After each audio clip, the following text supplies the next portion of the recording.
Hello everyone, I hope you're having a fantastic day and a wonderful week. Welcome to another episode of We Aren't Dead Yet. I'm Emily Armstrong, creator of the TTRPG system Quests and Quarrels, as well as the settings Beckettville, Culinary Punk, and Elder Space. I'm here with Dazzlecat. Hello, I am Dazzlecat. I am the creator of the TTRPG Meaty Bones, as well as the worlds of Pangorio and Hypnosium. I am here with Safa. Hi there, my name is Safa Burnell. I'm a best-selling cyberpunk and mythpunk author and an editor for a small press. I've been in the fiction sphere for more than 15 years, and I'm going to remind everybody today, don't worry, there's always something we can do, because we aren't dead yet.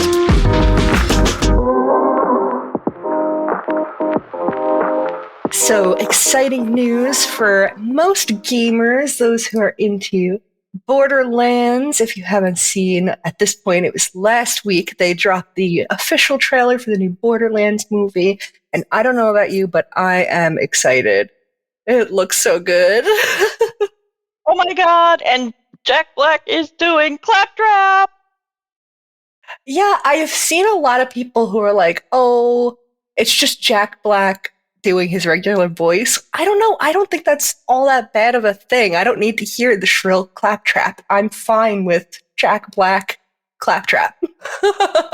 He brings it so good, though. I've watched the trailer, and oh my god. Yeah, I think it's more about the character than the voice. He seems like he's got it down pat. He does. He so does. That's so awesome. Yeah, I've seen a lot of people mentioning that it has that sort of Guardians of the Galaxy feel to it. At least the trailer does. I could totally see that. Like a Guardians of the Galaxy meets Mad Max sort of vibe. I'm so excited. As with any gamer who is watching one of their favorite franchises become a big movie, there are things that I was concerned about, but I think you kind of have to put that to the side. I spoke about it previously when we were talking about the Fallout series that's coming to Amazon. Of course, things are going to change in the lore. Things are going to be different. This is not a direct adaptation of the first game, which I actually thought that it was going to be. It seems to be a blending of it somehow. Yeah, it seems like maybe not all the games, definitely the first one. It might pull a bit from the second as well. I haven't seen too much that might pull from the third. I think they're kind of just taking the world and the characters and doing their own thing with it, which I'm fine with. I think a couple years ago, old Emily would not have been fine with it, and I would have raised a stink. But Emily nowadays is like, cool, we're getting a movie about Borderlands. So excited. One of the things that I was worried about was the monsters in the game, because there's a lot of really cool monsters that you get to fight in the Borderlands series. So I was a little worried, but they do show off like some of the flying ones in it, and they look so good. Of course, they're CGI. I don't care. If they look good, I'm happy. And they show off some of the big ones. Oh, they look so good. I recently did a playthrough of 1 through 3, and just the big boss fights are so much fun. It is amazing fun to be in a video game and have to defeat some monstrous thing. I think of like the video games that I've played where I remember the battles. Tons of God of War, but Final Fantasy, like what? Final Fantasy 15 has battles against Titan and a few other figures that are just incredible. There are these massive, gigantic, huge, awesome battles, and then Final Fantasy 16 also has a bunch of incredible battles with massive monsters, and like you become a monster as well. You know, it's just epic. But think of it, like it's so fun. I can imagine how fun it is and how terrifying it is to all of a sudden turn a corner in a cave and face a dragon. Yeah, and speaking of monsters, last week we discussed some legendary creatures from mythology and from history. And this week, we're going to be speaking about some of their cousins, the cryptids, and some of the mythical creatures on the fringes of science. So, we're going to start off with one of the big ones, big boys, the Sasquatch, Bigfoot, Yeti, has all sorts of names. Across continents and cultures, whispers of colossal, hairy humanoids echo through folklore and campfire tales. From the snow-capped peaks of the Himalayas to the dense forests of North America, the legend of the Sasquatch, Yeti, or Bigfoot endures, captivating imaginations and sparking endless debate. Are these creatures merely figments of our collective imagination, or could there be some hidden truth lurking on the fringes of the known world? Descriptions paint a picture of this hulking, bipedal humanoid covered in this thick fur, towering between 7 to 10 feet tall. Sightings often occur in remote, mountainous regions shrouded in mist and mystery. Despite countless reported encounters, concrete evidence verifying the existence of these creatures remains pretty elusive. Numerous photographs and videos have been captured, but most of them are pretty blurry and inconclusive. We've seen some footprints, often large and impressive, but questions of misidentification or hoaxes still linger. DNA samples suspected to belong to these beings have failed to provide any definitive answers. The lack of physical remains further fuels the skepticism surrounding their existence. Theories abound regarding the origins of these legends. Some argue that they stem from ancient myths and storytelling traditions, serving as warnings about the danger of venturing into the unknown, like we spoke about last week. Others propose misidentification of known animals, such as bears or primates. However, the widespread consistency of descriptions across geographical diverse regions adds intrigue to the mystery. One of the theories is the relic hominid theory. This theory basically suggests that Sasquatch could be a descendant of an unknown hominid species that diverged from human lineage before Homo sapiens. Similar theories propose connections to things like Neanderthals, but fossil evidence supporting these links is absent, and the vast timescale involved makes this highly speculative. With the island gigantism theory, it posits that Sasquatch could be an example of isolated populations getting larger because of reduced competition and abundant resources. While this phenomenon does exist in other species, the lack of any known isolated human populations where this happens weakens this theory for Sasquatch. There's some psychological and sociological theories that suggest Sasquatch sightings could be just explained by factors like misidentification, pareidolia, or the desire to believe in something extraordinary. Additionally, cultural influences and shared narratives might shape some perceptions of these creatures. There's also the interdimensional or extraterrestrial theories. I love this one. I love it. I'm sorry, I do. Yeah, these fringe theories lack any scientific basis, but they propose that Sasquatch might originate from other dimensions or planets.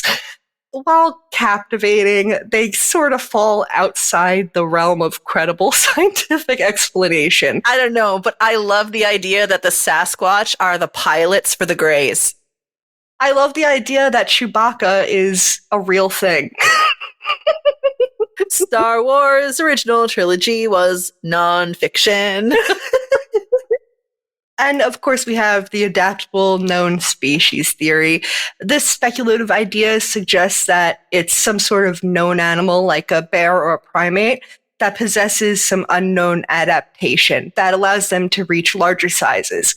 However, substantial physical and behavioral differences from known species make this a pretty weak contender.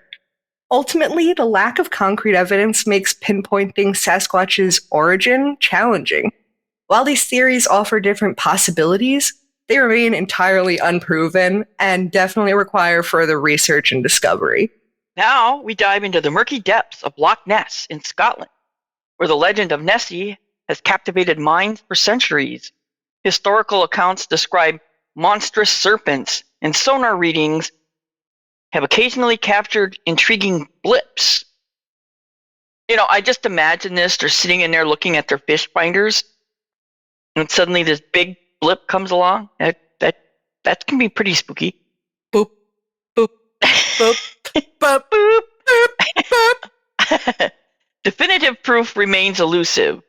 Some propose plesiosaurs, long-extinct marine reptiles, as explanations, while others favor giant eels or even sturgeon. I mean, so that would be one heck of a big sturgeon. Could you imagine? That would be a gigantic sturgeon.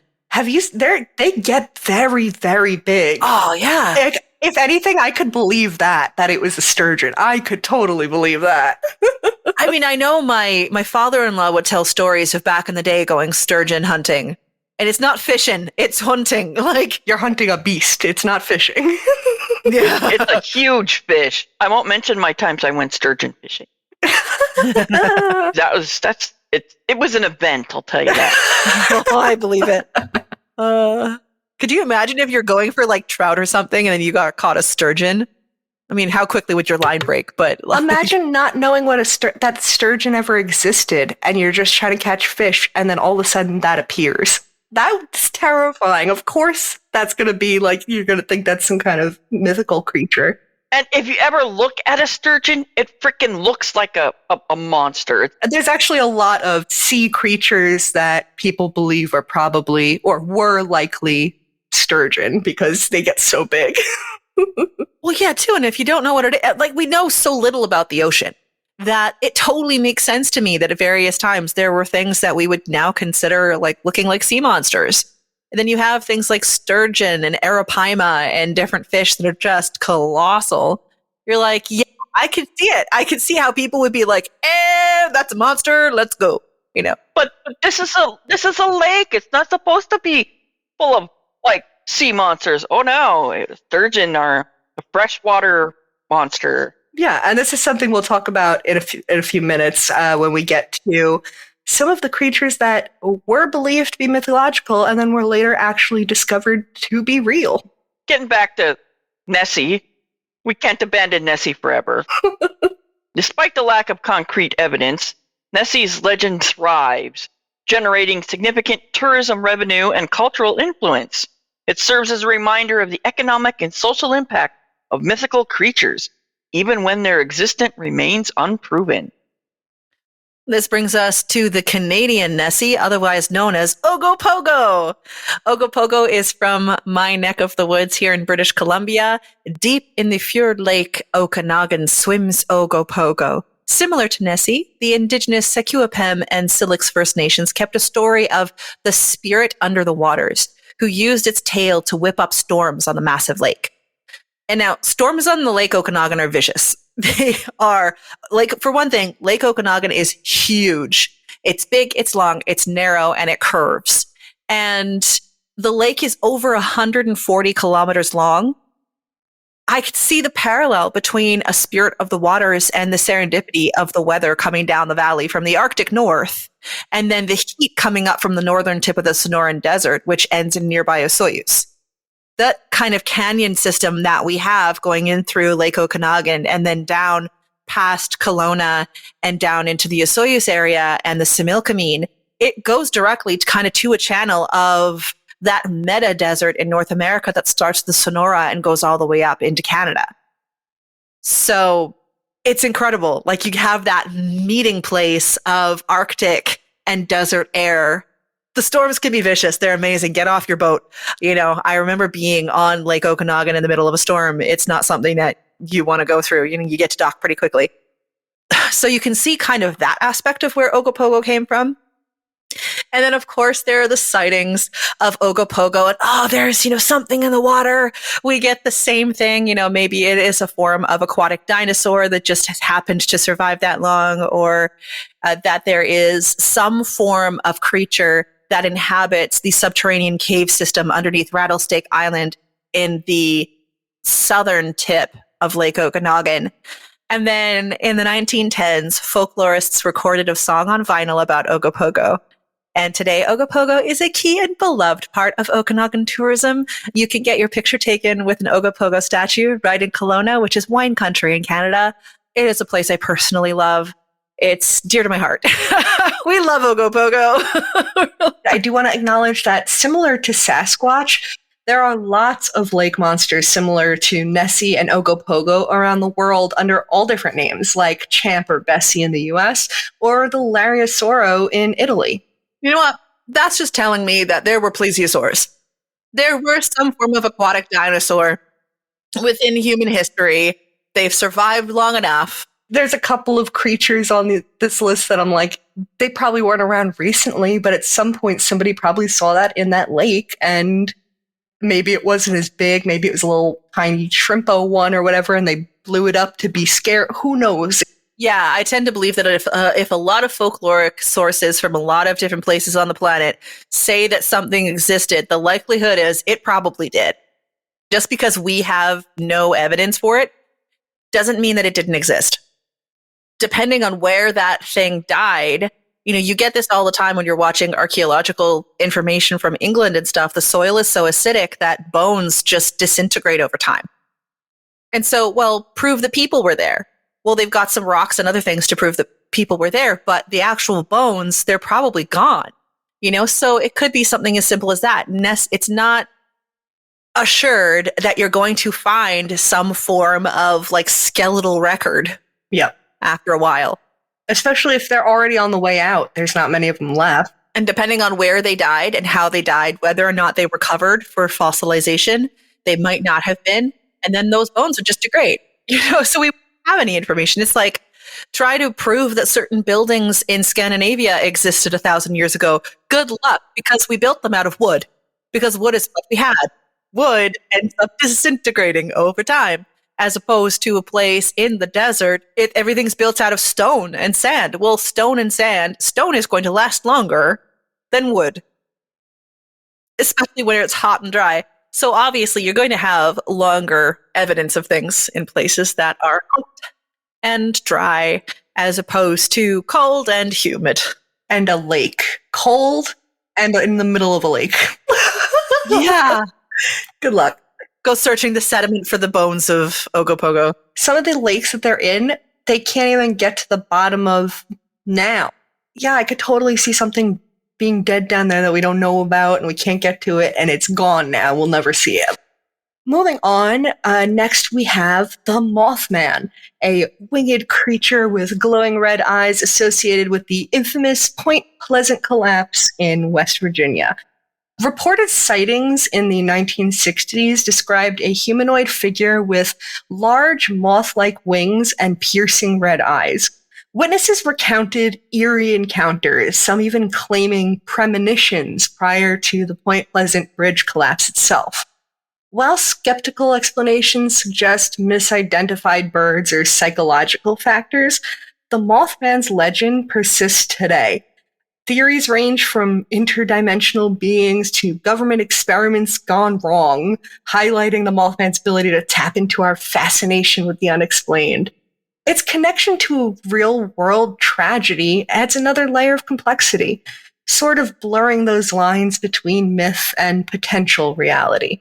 Unlike certain other cryptids, which have sort of nebulous stories, you think of seeing Ogopogo or you think of seeing Sasquatch or things like that, Mothman is so tied to certain events that happened, and those events were sad. And so it's tragic that there was loss of life. It is a terrible thing that bridge collapsed. And then you have to kind of look at the creation of this entity, what was actually behind that sort of cryptid thing that has continued to fascinate people 50 years later. Yeah, they have a statue to Mothman up in Point Pleasant still. It's a huge piece of Point Pleasant history that is important to them. So there's always been this undeniable thrill in exploring the unknown, venturing into the shadows of our understanding and encountering the fantastical. But let's not forget the cornerstone of scientific progress here, evidence-based reasoning. While it's tempting to get swept away by the allure of mystery, and I know that I do, healthy skepticism is crucial.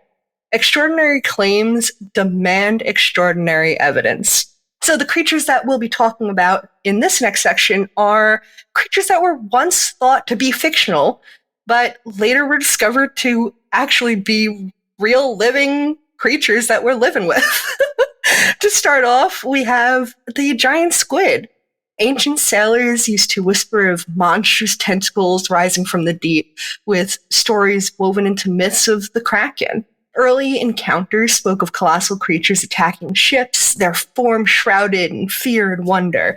And we spoke about this a little bit last week, too. Yeah, that was last week. We spoke about the Kraken just very briefly when we were talking about Scylla and Charybdis. And the thing that I find is fun with the Kraken is when you consider the North Sea and kind of getting into that area around Scandinavia where they would sail, you have to think of how small their ships were at the time, too. And so how much bigger a giant squid would look in comparison to the size of the ships that the Vikings actually had, that people of Norse descent and Scandinavian descent actually had. And so a giant squid would be a frickin' giant. You also get a representation of the Kraken as stormy waters on a period of time when it was difficult to sail. So you kind of combine that in with the giant squid. But didn't we find giant squid? Yeah, so for a while in the 18th and 19th centuries, they started finding fragmented remains washing up on shore, but they didn't have any recorded evidence until in 2003, we had actual first photographs of live giant squid. Its size was estimated to be up to 40 feet. It was huge. And now you can find a couple more pictures. I believe there are videos too now of live giant squid in the ocean. And there are so many giant creatures that live down there. I'm terrified of the ocean, so I still think that there are likely things that we have no idea live down there. Oh, yeah. Let's go from the depth of the ocean and journey to the land, where another fascinating tale unfolds. In Chinese mythology, the scaly pangolin was believed to be a magical creature warding off evil, but its real-life story is far more tragic. Sadly, the pangolin, now the most trafficked animal on Earth, is hunted for its scales used in traditional medicine, despite a lack of scientific evidence for its effectiveness. This highlights the complex relationship between myth and reality. While the pangolin may not possess magical powers, its plight deserves our attention and action. They're also insanely cute.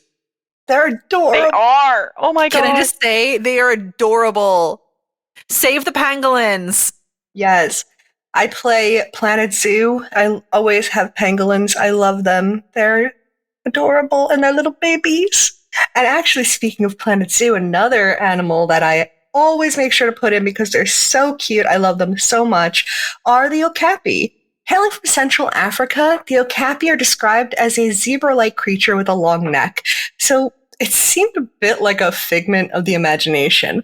But in 1900, a fortuitous encounter with a local chief changed everything. An okapi hide presented as a gift finally provided concrete evidence that these things were real and actually existed. This shy, elusive creature emerged from the shadows, proving that sometimes those things we think are fantasy can be reality in certain places on our beautiful planet, just like the platypus. The Australian platypus was such a strange specimen when first brought back to England from Australia that a glut of the scientific community thought it was a hoax. Like, think about that for a second. They looked at this platypus and went, no, there's no way, that has got to be a hoax. Like, you're trying to pull the Fiji mermaid on me. What kind of beaver did you use for this? Like, who was your taxidermist? And it wasn't until they brought live animals back that the platypus went from cryptid to actual creature in the scientific community. It's crazy. It's a crazy story. And no mammal could ever be so strange as, quote unquote, God's little joke. A mammal but egg-laying, billed like a duck, poisonous, furred, and small, happily real and alive, although endangered by habitat destruction. Platypi were eventually proven to exist. I personally love these little waddling, crazy creatures. They're so adorable.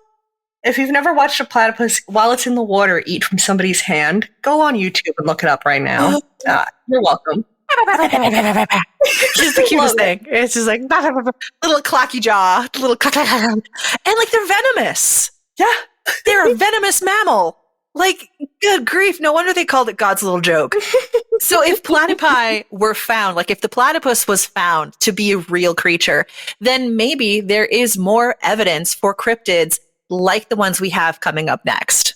Yeah, one of the big ones, the Megaboa, While giant constrictors like the anaconda are impressive and obviously exist, there are rumors of even larger snakes, dubbed megaboas. Fossil evidence hints at large snakes exceeding 40 feet, with indigenous legends in South America that speak of such creatures, but could they still exist in remote areas? The megaboa's potential existence pushes the boundaries of our understanding of snake size and ecology. While no definitive evidence of truly enormous constrictors existing today is around, we do have evidence of giant snakes from the past. Titanoboa, discovered in Colombia, reached an estimated 50 feet and weighed over a ton.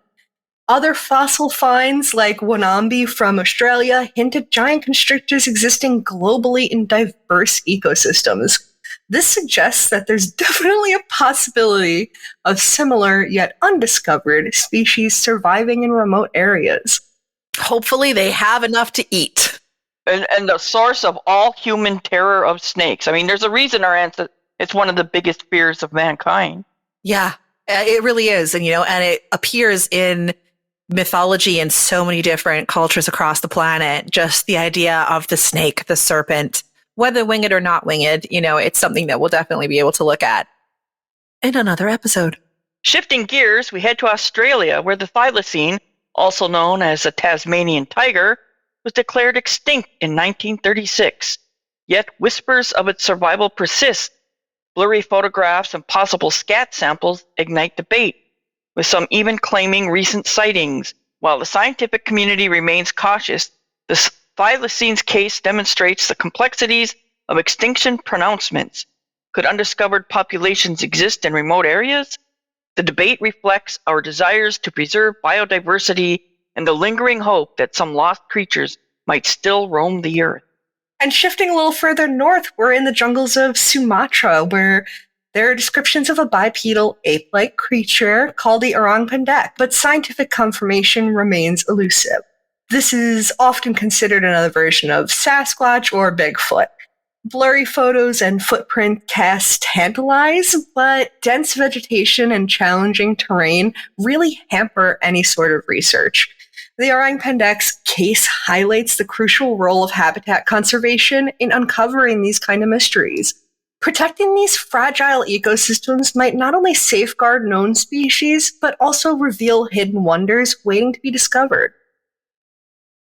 And one hidden wonder, which might be hidden in our past, is the unicorn. Okay, hear me out. I know, you're like, excuse me, Safa, unicorns? Excuse me. Reliefs and artifacts dating back 4,000 years include motifs of unicorns in such places as Mesopotamia and the Indus Valley civilization. Modern anthropologists and archaeologists theorize many of the unicorn motifs seen in the Indus Valley civilization were in fact aurochs, or a form of now extinct oxen in profile.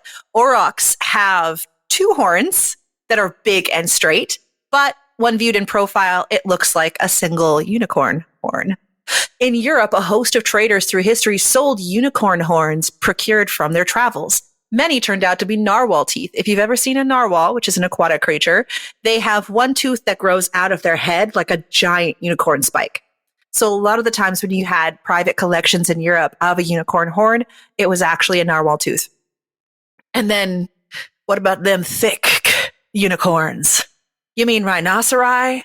That's right. Stories of rhinos migrated with traders and other travelers from sub-Saharan Africa all the way up through northern Africa and the Levant into Europe and a ton of other places and took on a mythic appeal. So it's likely that some stories of unicorns actually had to do with rhinoceri trying to be explained. And then in 2016, researchers discovered a skull fossil in Kazakhstan providing evidence of the Elasmotherium sibiricum, also known as the Siberian unicorn. This prehistoric animal, which roamed the earth roughly 29,000 years ago, had one huge horn on its forehead and stood about 6 feet tall, measured about 15 feet long, and weighed around 8,000 pounds. The discovery has led to the reevaluation of the unicorn legend, suggesting that it may have been inspired by real animals, such as the Elasmotherium sibiricum. The concept of unicorns may have originated from ancient accounts of real animals seen by human eyes, with unique features, rather than purely from myth and folklore. The final cryptid that we're going to talk about today is the Cyclops. You might be thinking, again, Safa, you brought us the unicorn and now you're bringing us the Cyclops. Hear me out. So this one comes with a bit of a personal story. So a friend of mine who is a medical professional actually delivered a cyclopic infant in the ER. Throughout history, there are records of anomalous infants born with one eye, a severe form of congenital defect called allobar holoprosencephaly. 1 in 16,000 are known to be born with this condition, and it's caused either by genetic factors or certain toxins present during different developmental markers in pregnancy. Now, there are very few records in history of any babies surviving birth for more than a few hours, but there are still enough cyclopic infants that there would be a sort of historical memory of these children. And this brings us to another sort of historical memory. Anthropologists theorizing many of the accounts of giant cyclopses in Europe originating with the skeletons of Paleoxodon falconeri, Paleoxodon antiquus, Mammuthus earmori, and Mammuthus cretaceus in the Cyclades, Sardinia, Malta, Sicily, and Crete. Now, what the heck are those? Those are the Mediterranean dwarf elephant and the Sardinian mammoth. There were actual elephants in the Mediterranean and around the Mediterranean, and in Sardinia, there were mammoths for a great amount of time. These mammoths, especially the Sardinian mammoth, survived into the late Pleistocene, and it's possible ancient Greeks discovered their skeletal remains in caves, thus stories of the Cyclopses. An elephant skull has a circular void in the middle of it for the trunk's connective tissues, muscles, and nerves to connect to the brain. When you look at that elephant skull, it appears to be a Cyclops skull. And so it's easy to kind of see that these giant skulls, which would be giant for a person, could have actually just been the skulls of mammoths and elephants. And we have further evidence for this in a lot of early art and even in Egyptian art, because early people might have mistaken the trunk void for an eye socket, but they would not mistake the mammoth for a mythical creature, since evidence in Egyptian tomb paintings show dwarf mammoths presented as curios or pets. People literally had dwarf mammoths as pets in Egypt. Very high up people, pharaohs, high priests, things like that. But we have tomb paintings of these creatures, of these animals being given as gifts, alive with leads around their little necks. So when you look at Cyclops from that perspective, we both have human evidence of cyclopic infants being born, but we also have the idea that these teeny tiny wonderful little elephants could have been mistaken for what becomes the Cyclops in a lot of Hellene myths. There are so many mythical creatures and cryptids around the world. We could probably make an entire podcast about that alone, but we won't. Instead, we want you to tell us about your favorites on our socials. Next week, we'll finally be talking about one of the most well-known mythical creatures in history and literature, the dragon. Roar!